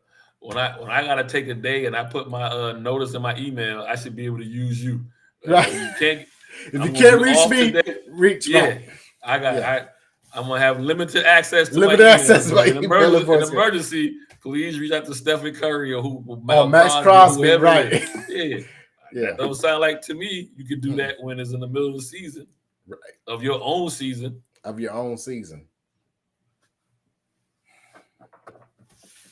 Yeah, we'll see how that plays out, but especially for Crosby and Trey, who are both, young in their professional careers. Steph, I can get it. He's closer toward the end of his career. Yeah. But the other two, you're in your peak now. Yeah, your focus needs to be on me, the Raiders, on me. Wherever I decide to send you, because you might not be here long anyway. So wherever you go, if I was to put you into a trade, I would need to be able to say he's fully committed to wherever he's going, and that doesn't sound like being fully committed to the NBA. To the NBA. One other news we wanted to bring up, since we talked about Max Crosby. FAMU just finalized a deal to hire Charlie Ward to be the basketball coach. Of course, he played football and basketball at FSU, which is right there. The campuses are right there together. So, yeah. Okay, congratulations to Charlie Ward going back home on the same campus that he played in. Let's go to what's going to take place this week. NFL draft. Who's going number one? All indications look like Ward. Cam Ward. Yeah, I think so. It's interesting to me that everybody else is fielding calls now. The Giants are taking calls, and I think the Titans are also taking calls to see what to do with their picks. But yeah, it looks like Cam Ward is going to go one. Where does Shedeur go? So where's New Orleans at? New Orleans is the 9th pick? I thought it was 6. Oh, they're 6? Yeah.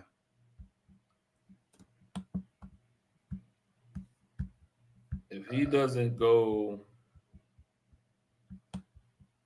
to New Orleans, I still got him getting to Pittsburgh.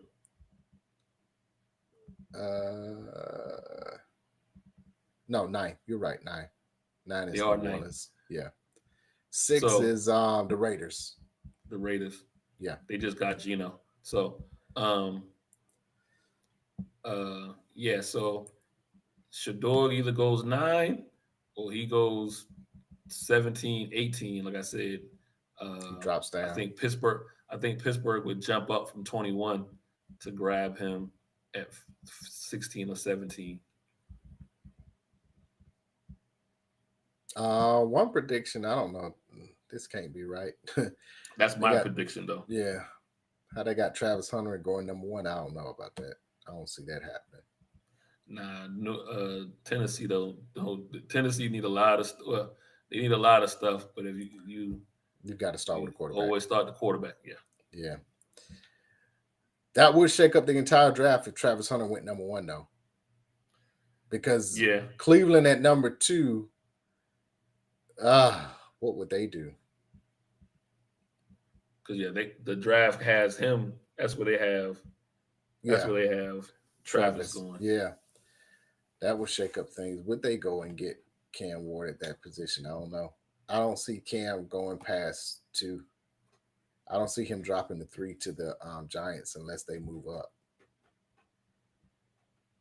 If Tennessee were to take Travis, I could see New York moving up 1 space just to make sure that they get Cam Ward. Cam, got you. But yeah, that changes everything. What would the Falcons do? What should they do? Rather, where the Falcons at? They at home team 15, 13, 15. Purgatory, like usual. I'm thinking edge. Somebody rush the passer. I think the offense is set. They have been missing at the edge like most teams miss at quarterbacks. So they're gonna do it again.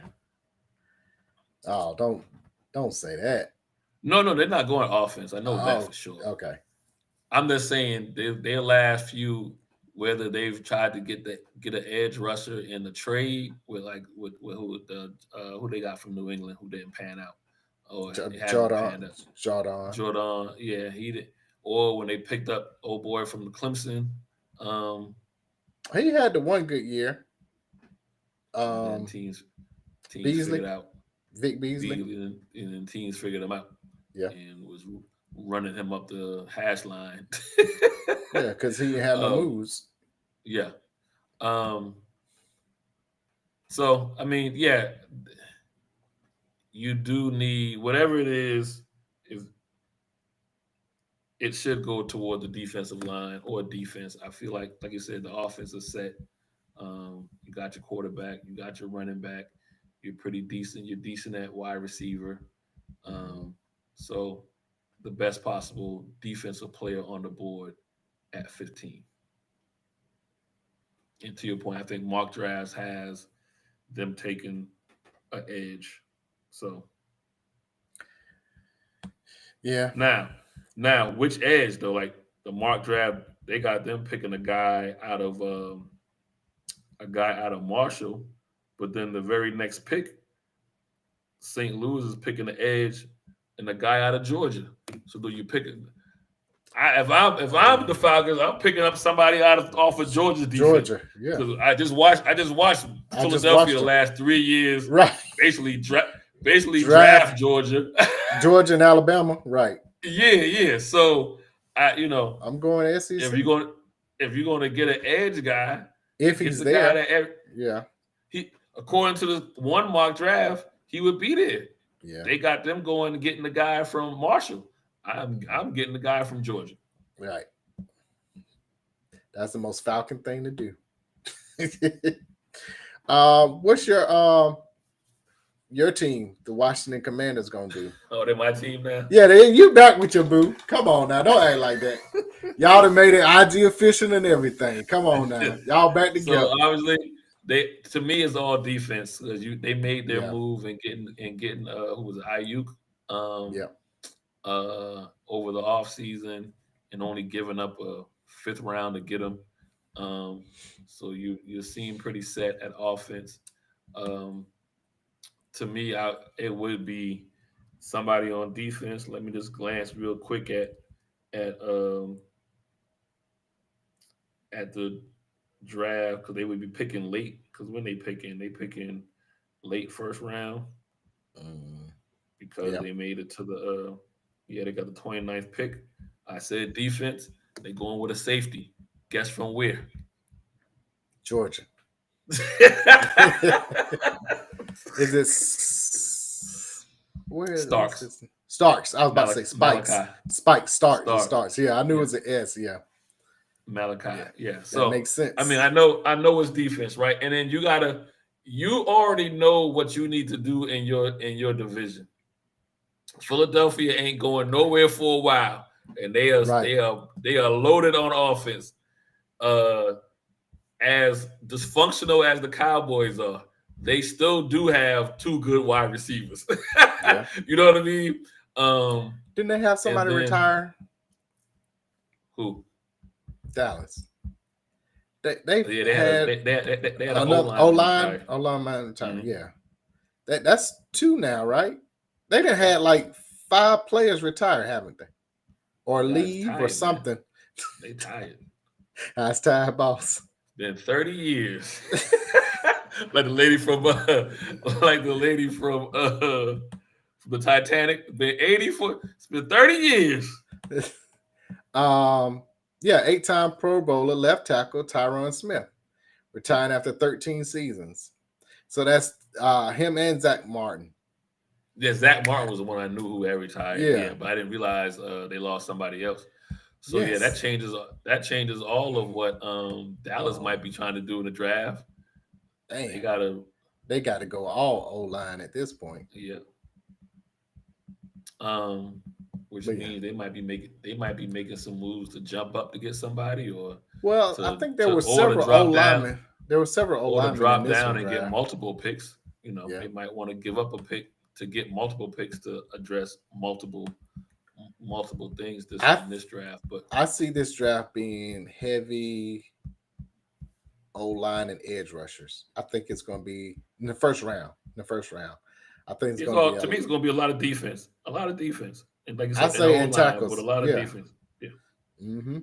More so than usual. It won't be not pretty picks, not flashy picks. Not flashy, correct. It's going to be a grind out. Yes. Type of. It's going to be, who is this again? Oh, okay. Yeah. I remember that player.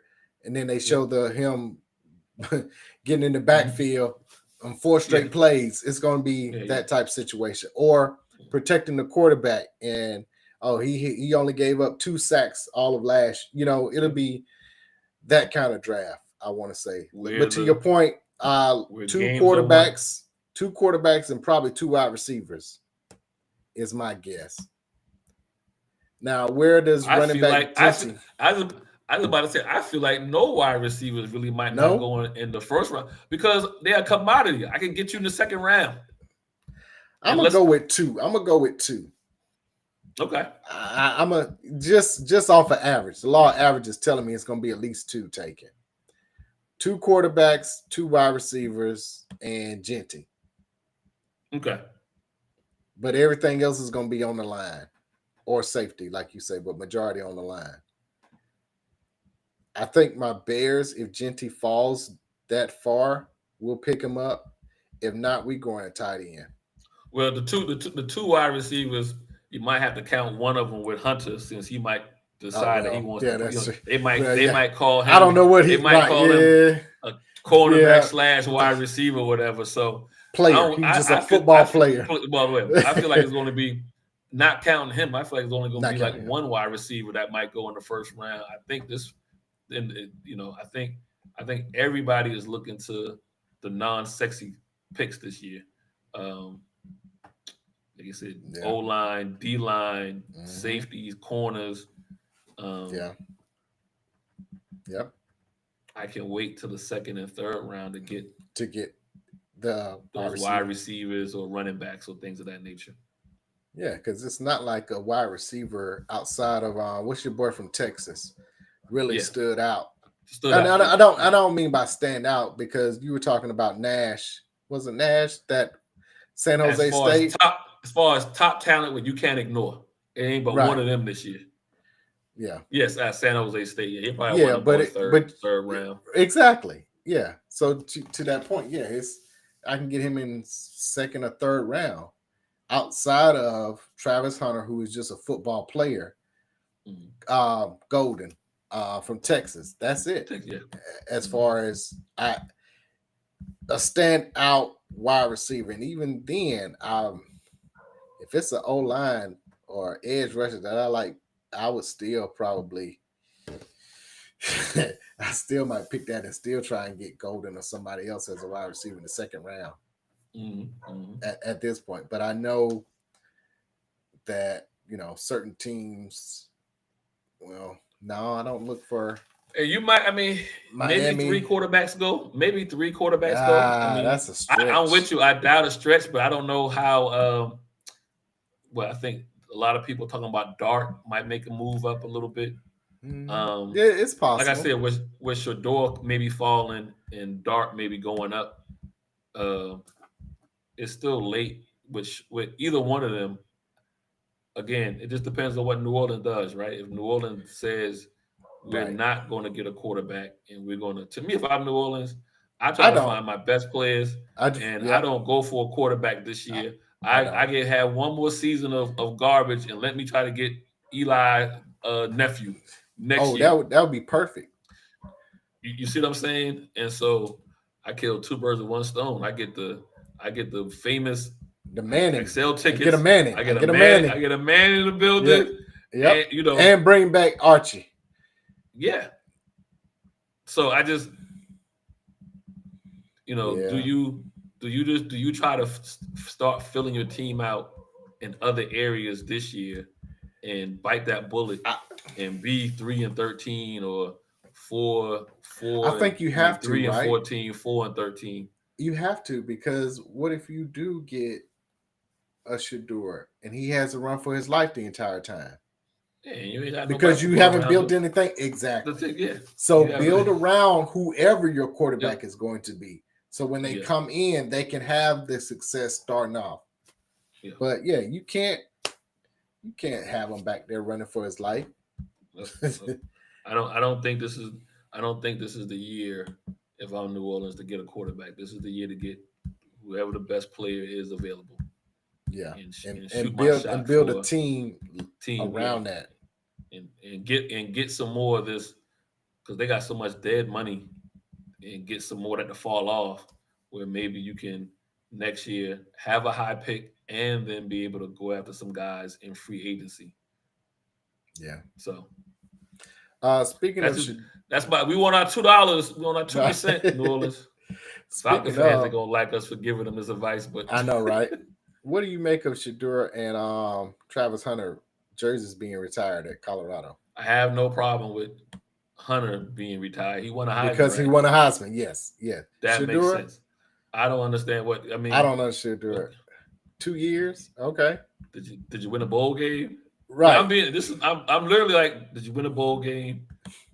Did you make the college football playoffs? Playoffs. Usually you get your name retired because you got multiple accolades behind it. I don't get that. He won there 4 years. He won there 4 years. Georgia should be retired at Jackson State before he retired at Colorado. But even then, you didn't win. You never won the Celebration Bowl. At least they made it 2 years in a row with him. Yeah. But I'm just saying. Yeah, at least. No, I know.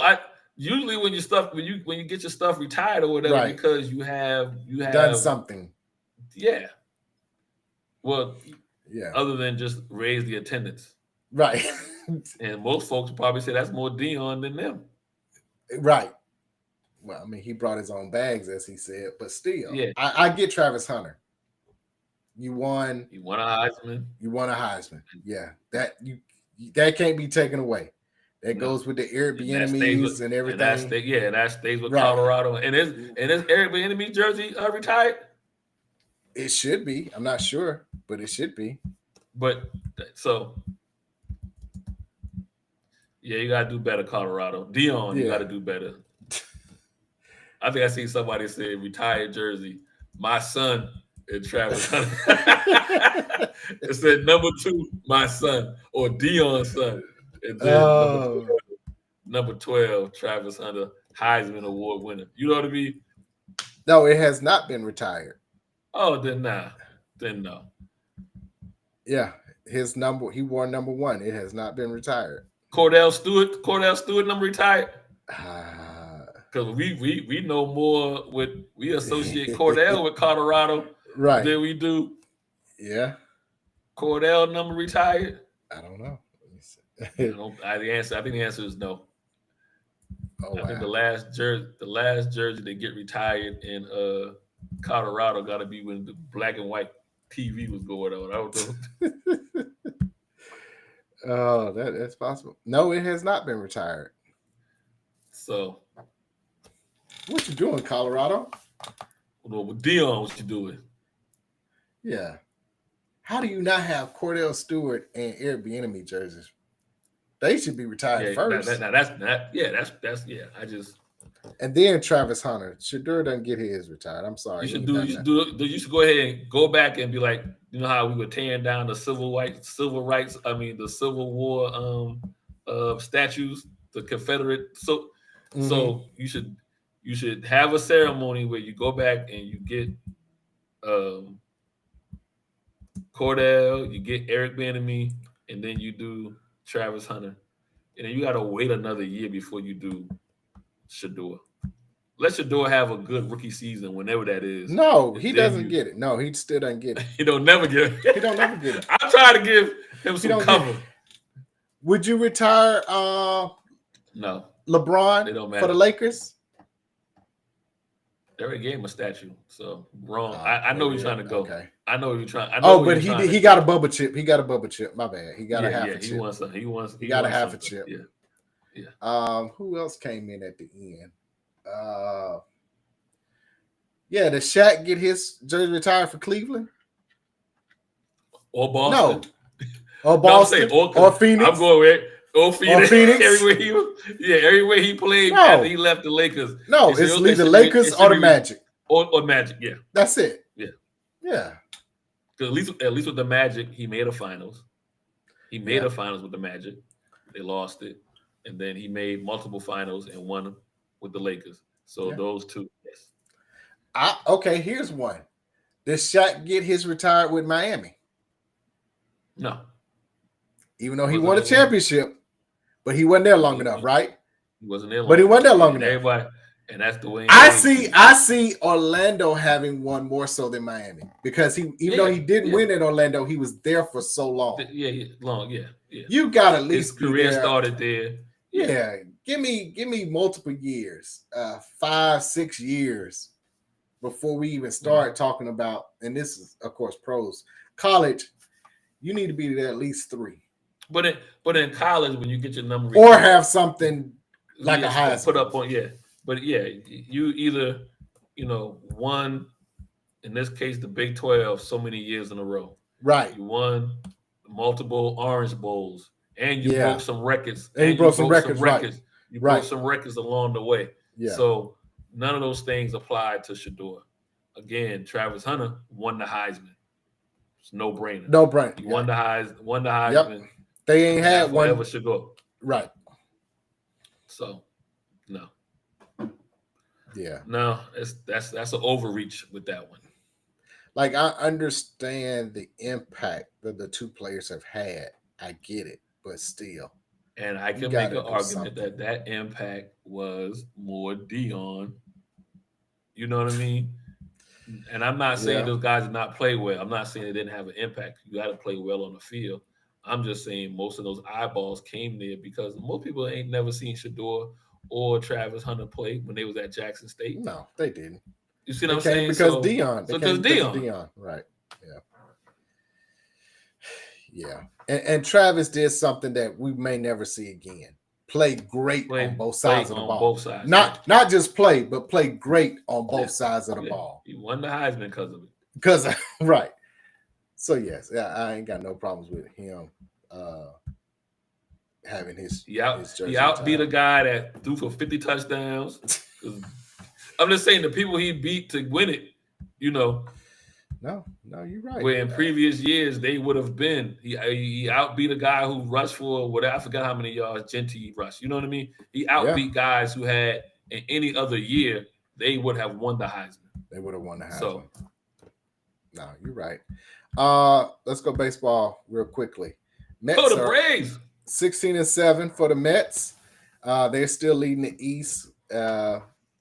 Phillies 13-10. They're second, but the Braves are finally winning series now. We normally don't talk about when you below 500, but they won a series. They won like 4 straight. Yeah, they win a series now. They coming around. They coming around. They beat the Twins. What they at 9-13? Yeah, they're 9-13. Yep. 6 of their last 4 10. I've been doing my Braves homework. 6 out of 8. 6-4 in their last 10. Yeah. Won 4 straight, beat the Twins series. Started off well yesterday, beating St. Louis and beating St. Louis here. Correct. I want to say 7-5 or whatever it is. Yeah. And so I'm on my Braves now. Listen, they're coming around. Coming, yeah. You ready to jump off the bandwagon? No, I wasn't ready. I said that they were going to. I said they would still make a wild card. I'm messing with you. I know. I was ready. Him over there. That's why I said it. Him over there. Did what was it? Something Ronald Acuna got fined for talking about. Oh, who was it? And rightfully so. So because Snedeker didn't chastise whoever it was. They didn't run out to a play from first to second because he got called out. He didn't hustle. He didn't hustle because he thought it was a home run, and he got yeah. So when he does come back, because he's still on injury, he's going to be suspended 3 games because he said in a tweet, I would have gotten fined for that, is what he said. Something to that effect. But he was right. He would have got raked over the coals. Exactly. Now, so should he said it? Probably not. But I don't have him. We just talked about it when the show started, right? Why I got fired because I had the nerve to call out. You know what I mean?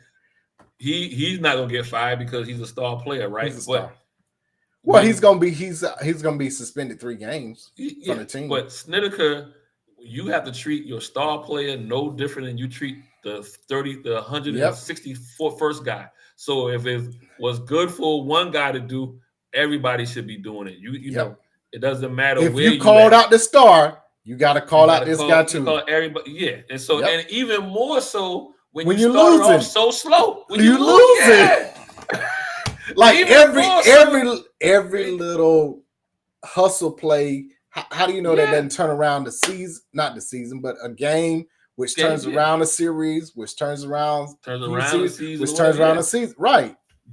All anybody could ask is for you to be consistent. When you're in charge, all anybody asks is for you to be consistent.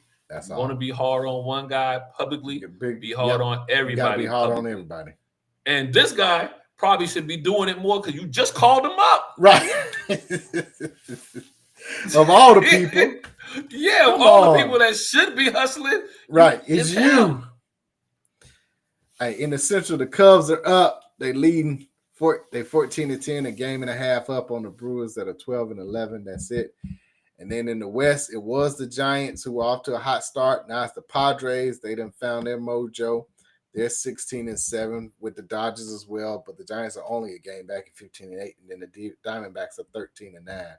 That's gonna be a tough West. So everybody, that's gonna be a tough West. That's why I asked the question. So take that, the NL West, put that to the side. I got a question for you when we go over the AL. Which West or East is better? So you got everybody in the NL West above 500, right?